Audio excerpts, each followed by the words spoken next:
It's this here to play rugby. Nothing good.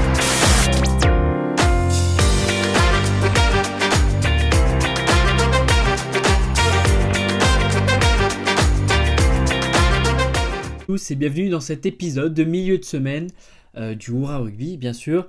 Il y a beaucoup de choses à dire, mais comme d'hab, le rugby c'est inépuisable, il y a plein de nouvelles.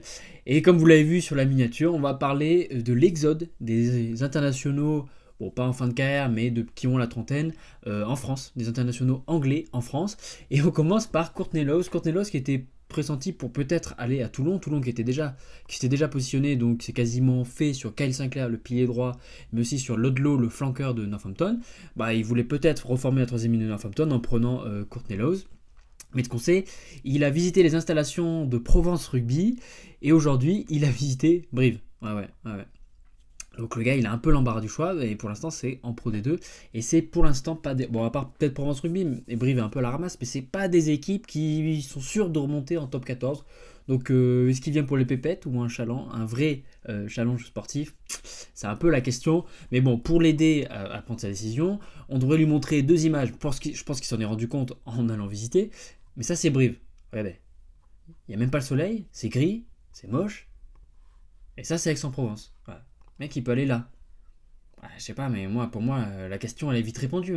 Après, il faut voir le niveau contrat. Mais bon, moi, je préfère gagner moins, mais même pas cahier les miches toute la saison. Je dis ça, j'ai rien contre Brive. Je tiens à le dire. Bref, à part ça, il y a un autre international qui est en partance, clairement. Donc Johnny Hill qui avait quitté Exeter, qui avait été champion d'Europe avec Exeter, qui avait quitté Exeter pour Sale, pour les pépettes, ouais, c'est sûr. Il est en contact avancé avec le Loup, mais le Loup aussi a contacté un autre joueur qui est actuellement joueur d'Exeter, donc Russi Twima. Donc à voir. Lui, il débarque dans une grande ville, et en plus en top 14, c'est quand même un sacré joueur. Il n'avait pas été gardé par Steve Rothwick pour la Coupe du Monde. Pour le coup, ça serait une sacrée recrue, sachant que le Loup perd Tafé Fenois. Et ouais, quand même, grosse perte. Bon, sinon, en parlant du Loup, le Loup, qui est vraiment en très mauvaise posture actuellement, qui est, je crois, 13e, donc qui est la place de barragiste. Bon, ils ne sont pas non plus largués.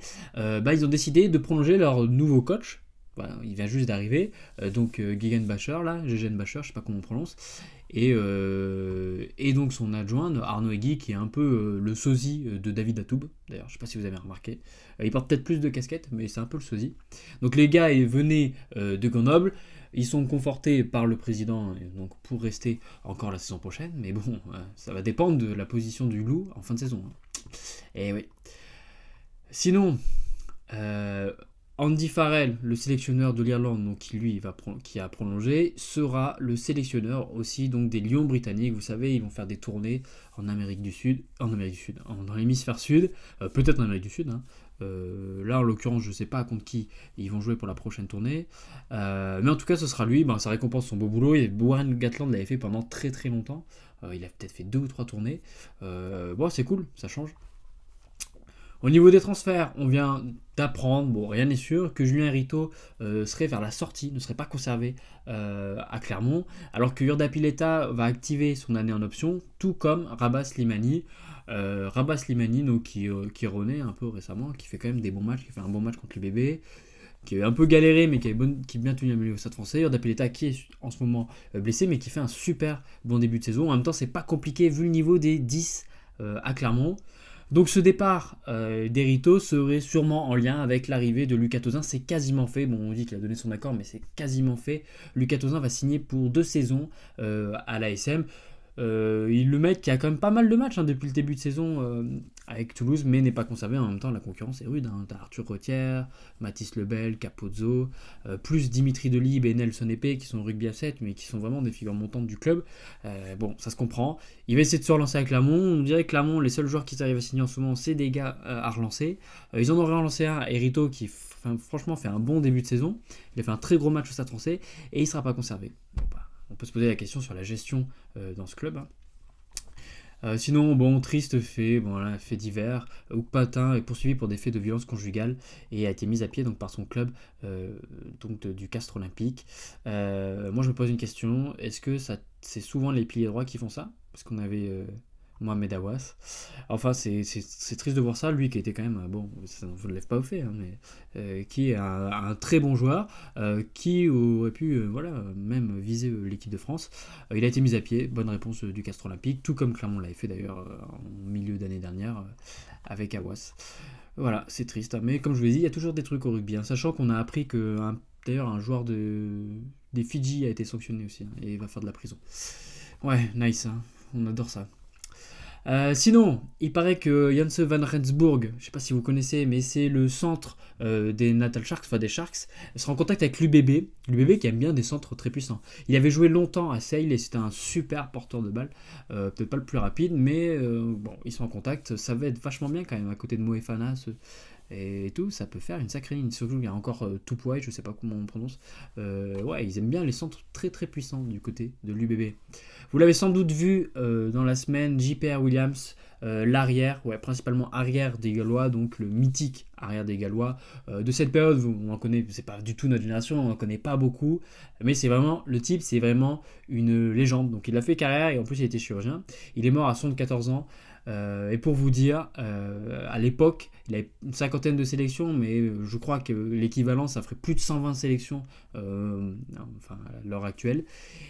Et ce gars, donc c'est un peu la génération dorée du rugby gallois des années 70 avec Gareth Edwards ou Phil Bennett. Donc eux, ils faisaient la charnière. Gareth Edwards qui est un peu le...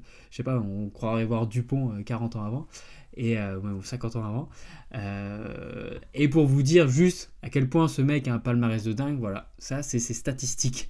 Pour les tournois auxquels il a participé, donc il a quand même remporté 8 tournois, bon, des 5 nations à l'époque, en faisant 3 grands chelems. C'est juste énorme. C'est juste pour vous dire le niveau qu'avait cette équipe à l'époque.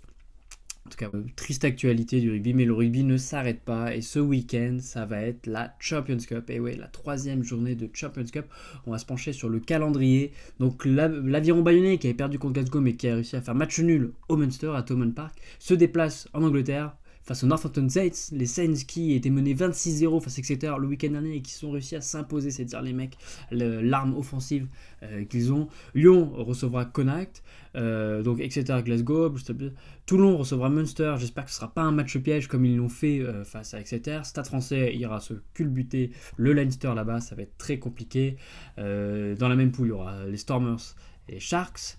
Toulouse se déplace à l'Ulster. L'Ulster qui a gagné à domicile face au Racing, mais Toulouse a l'habitude de mettre des branlées à l'Ulster chez eux depuis pas mal d'années. Ils ont gagné, je pense qu'ils sont sur 2 ou 3 victoires là-bas. Bon, on va voir, surtout qu'ils vont débarquer avec la grosse armada. Le Racing se déplace à Bath qui a pour meneur de jeu Finn Russell, bien entendu. Ça risque d'être un super match. La Rochelle reçoit Leicester Tigers qui est un peu dans le dur. Ils ont réussi à s'imposer face aux Saracens le week-end dernier, mais c'est un peu compliqué. L'UBB d'ailleurs reçoit les Saracens. C'est ouais, gros match de l'UBB qui vont se retrouver face à ce qu'on se fait de meilleur. Bon, peut-être pas en ce moment, mais sur les 10 dernières années, ce qui se fait de meilleur. Au niveau des classements, on va juste jeter un petit coup d'œil sur le classement. Voilà. Donc comme je l'ai dit, la poule, l'UBB mène largement la poule. Ils ont juste à gagner ce match, ils sont sûrs d'être qualifiés. Lyon est pas mal derrière en ayant pris quand même 3 bonus. 3 bonus, 1 offensif et 2 offensifs et 1 défensif. Toulouse, facile depuis le début. Le Racing, vraiment dans le dur, il va falloir gagner à tout prix.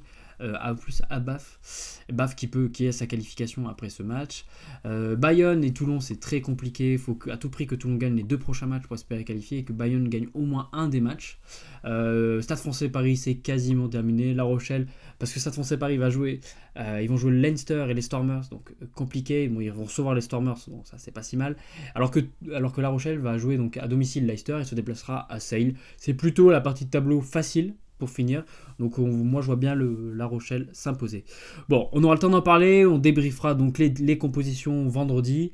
D'ici là, prenez soin de vous, à la prochaine. N'oubliez pas de liker cette vidéo si ça vous a plu. Ciao.